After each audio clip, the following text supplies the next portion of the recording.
Welcome back. Aural hematoma is a common complication of chronic otitis and is a common finding in clinics. How do we resolve this? Let's find out. Aural hematoma or auricular hematoma is the collection of blood within the cartilage plate of the ear. In normal conditions, this cartilage is firmly attached to the skin on both the concave and the convex side of the pinna.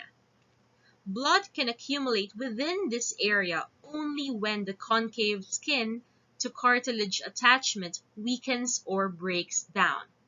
The entire concave surface of the pinna can be detached or only a part of it. It appears as fluctuant, fluid-filled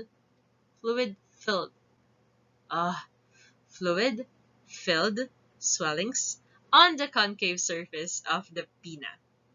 How does this happen? The pinna is supplied by the branches of the great auricular arteries and veins, which is a branch of the stylomastoid artery. These main vessels are located along the convex surface of the ear, and small branches of it penetrate the scapha to supply the concave surface. When a dog or cat suffers from direct trauma, like bite wounds, or exhibits excessive head shaking and ear scratching, it predisposes the animal to suffer from aural hematoma. But what can cause the patient to shake its head or scratch its ear recurrently? What do you think?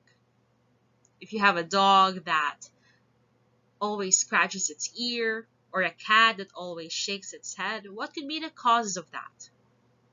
Some would point to otitis or the infection.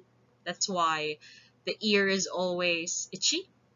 Atopy, also very clinically manifested with ear scratching.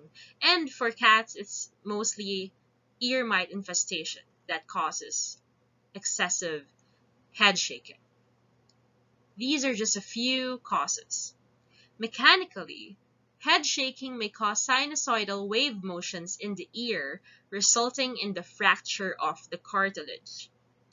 The blood vessels supplying the ear cartilage break with the cartilage itself, and the dead space created by the detachment of the skin from the cartilage creates a cavity where the blood accumulates.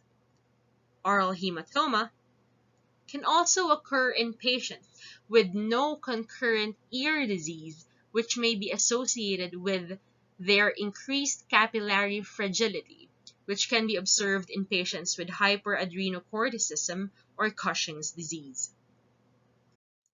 The different modes of treating aural hematoma has three main goals.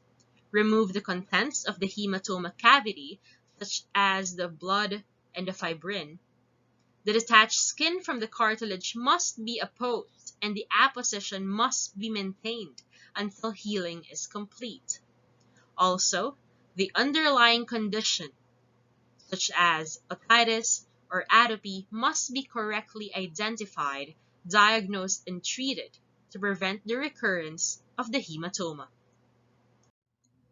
There are non-surgical and surgical options. For small hematomas, the non-surgical option of drainage is seen effective given that the underlying condition is treated as well, but it is very prone to recurrence. However, we always want to satisfy all three therapeutic goals, which is why the surgical option exists. Incision on the concave surface of the ear for maximal drainage is recommended for hematomas which include the entire length of the pinna.